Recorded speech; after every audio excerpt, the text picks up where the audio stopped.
Halo Sobat Aviasi dimanapun Anda berada, balik lagi di channel Danis Daily. Kali ini kita bakal bahas salah satu bandara yang sedang ramai diperbincangkan di dunia penerbangan Indonesia. Apalagi kalau bukan Bandara Kediri. Kali ini kita bakal bahas Bandara Kediri dari segi spesifikasi bandar udara, seperti apa rencana induknya, desain finalnya, siapa pemiliknya, dan juga bagaimana nantinya bandara ini beroperasi. Yang pasti, kita sebagai anak bangsa patut berbangga. Pasalnya, bandara ini merupakan salah satu bukti nyata bakti PT Gudang Garam untuk Indonesia. Pada kesempatan kali ini, aku ingin mengucapkan ribuan terima kasih untuk Sobat Aviasi yang selama ini sudah subscribe dan mendukung channel ini. Jadi, tonton terus video ini sampai selesai ya. Pertama-tama, marilah kita pahami terlebih dahulu di mana bandara ini akan dibangun, yakni di Kabupaten Kediri, Provinsi Jawa Timur. Dihimpun dari berbagai sumber, ternyata pada zaman dahulu di kawasan ini berdiri sebuah kerajaan, sehingga banyak pihak yang mengaitkan Doho sebagai nama bandara ini. Jadi, apakah namanya akan dibuat menjadi Bandara Kediri, atau Bandara Doho Kediri, atau Bandara Gudang Garam? Sobat Aviasi, nama bandara ini belum ditetapkan secara resmi oleh Kemenhub selaku otoritas pengatur regulasi penerbangan di Indonesia. Namun, jika dilihat dari rencana induk, nama yang memungkinkan untuk bandara ini adalah Bandar Udara Kediri. Menurut Sobat Aviasi, nama apa yang paling cocok untuk diberikan kepada bandara ini? Tulis di kolom komentar ya. Ups, jangan skip dulu sob, masih ada 4 info menarik tentang bandara ini. Pantengin terus ya. Yap, sebagai fasilitas transportasi udara, tentunya sebuah bandara harus ada yang memiliki, baik milik pemerintah, milik swasta, ataupun milik pribadi. Jadi, bandara ini nantinya milik siapa? Milik pemerintah Republik Indonesia atau milik PT Gudang Garam? Sobat Aviasi, bandara ini adalah milik PT Gudang Garam melalui PT Surya Doho Investama.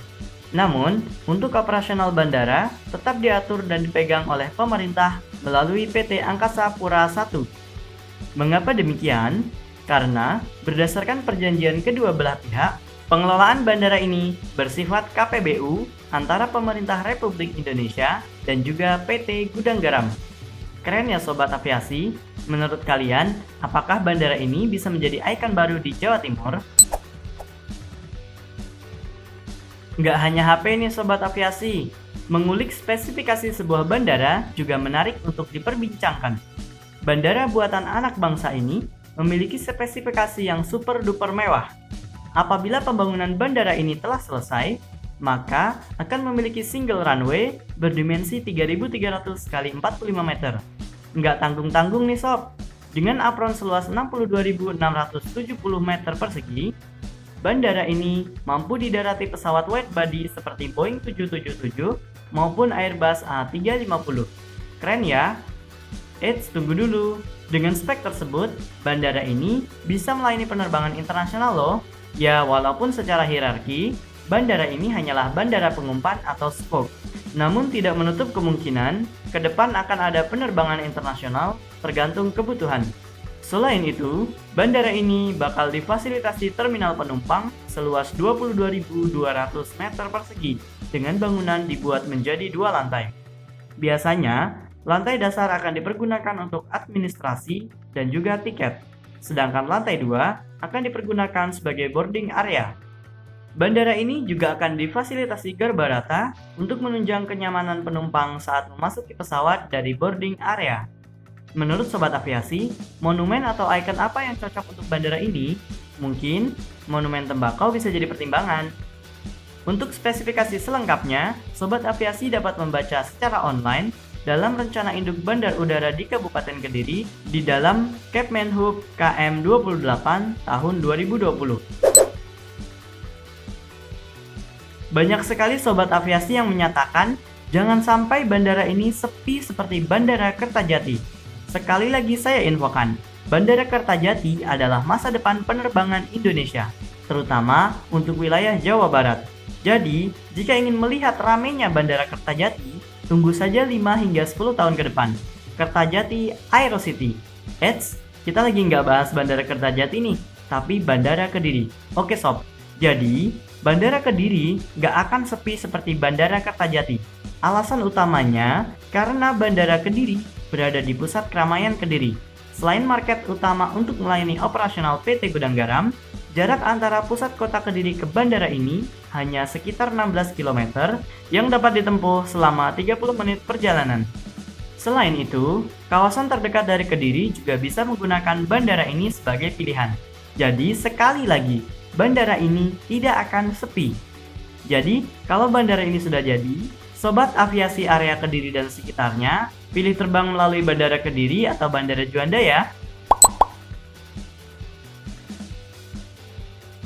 Sebagai bandara pengumpan di Jawa Timur, sudah tentu rute yang akan tersedia adalah Kediri menuju Juanda Sidoarjo. Namun, jika kita melihat spesifikasi dan pemilik bandara, rute domestik yang pasti tersedia adalah Kediri menuju Soekarno-Hatta, Tangerang untuk menunjang bisnis gudang garam. Dengan runway sepanjang 3.300 dikali 45 meter, bandara ini mampu didarati pesawat wide body yang menjadi andalan pesawat rute internasional. Jadi, bisa saja bandara ini melayani penerbangan internasional, misalnya Kediri Taiwan, Kediri Singapura, maupun yang lainnya. Bahkan selain Jakarta, rute domestik yang mungkin akan dilayani adalah Kediri menuju Pontianak, Kediri menuju Banjarmasin, Kediri menuju Makassar, dan ke kota besar lainnya di Indonesia. Semua ini tergantung dari otoritas bandara dalam mengajukan rute penerbangan serta keperluan bisnis PT Gudang Garam. Jadi, rute yang menjadi harapan sobat aviasi sekalian mau kemana saja ya? Tulis di kolom komentar ya. Sekian dulu video kali ini. Salam Sobat Aviasi Indonesia.